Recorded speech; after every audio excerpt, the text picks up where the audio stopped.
ஓஹோ, தங்கச்சி பிரிஞ்ச சோகத்துல. ஓஹோ. ஓ-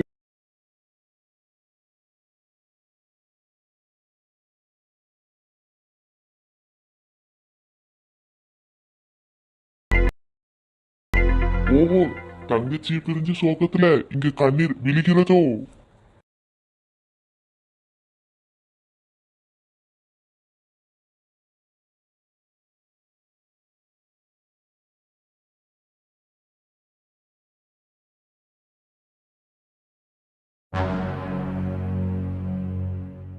என்ன காவியவா இன்னுமா அழுதுகிட்டே இருக்கா? நடந்ததை நினைச்சு அழாதமா.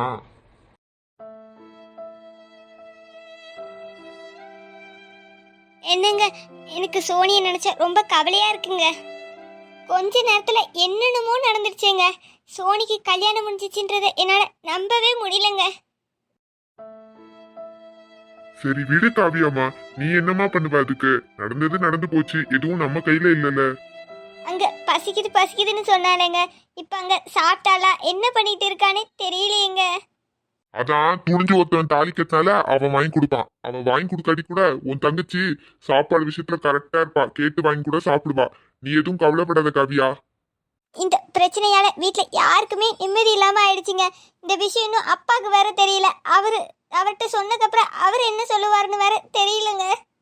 அதெல்லாம் மாமா கிட்ட சொல்ற விதத்துல சொன்னா புரிஞ்சுப்பாங்க காவியா. நீ அதை நினைச்சுலாம் கவலைப்படாத.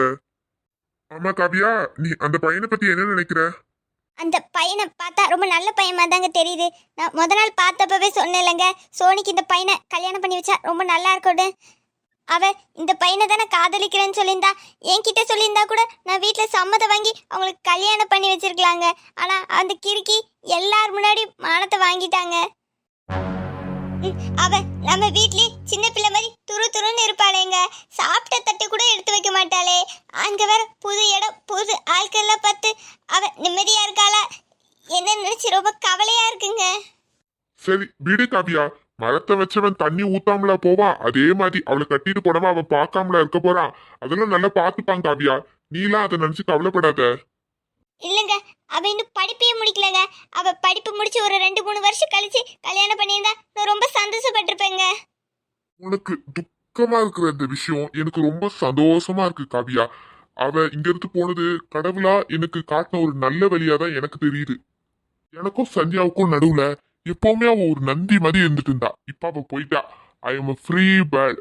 நான் சந்தியாவை எப்போ வேணா பார்க்கலாம், எப்போ வேணா பேசலாம். உன்னை வச்சுல எனக்கு எந்த ஒரு பயமும் இல்ல காவியா. ஆனா அவ இருக்காளே, 24 மணி நேரமும் என்னையே வாட்ச் பண்ணிட்டு இருந்தா. இப்ப என்ன வாட்ச் பண்ண யாருமே கிடையாது. I am free bird. என்னங்க, நீங்க பாட்டுக்கு ஏதோ யோசிச்சுக்கிட்டே இருக்கீங்க. இல்ல காவியா, உன் தங்கச்சி சோனிய பத்தி தான் யோசிச்சுட்டு இருந்தேன். அவளுக்கு சின்ன வயசுலயே கடவுள் இவ்வளோ பெரிய கஷ்டத்தை கொடுத்துட்டாங்களே நினைச்சு ரொம்ப வருத்தப்பட்டுட்டு இருந்தேன். எங்க குடும்பத்துக்கு ஒண்ணுனா நீங்க ரொம்ப துடிச்சு போயிடுறீங்கங்க. அதனால தாங்க உங்களை எனக்கு ரொம்ப ரொம்ப பிடிக்குது.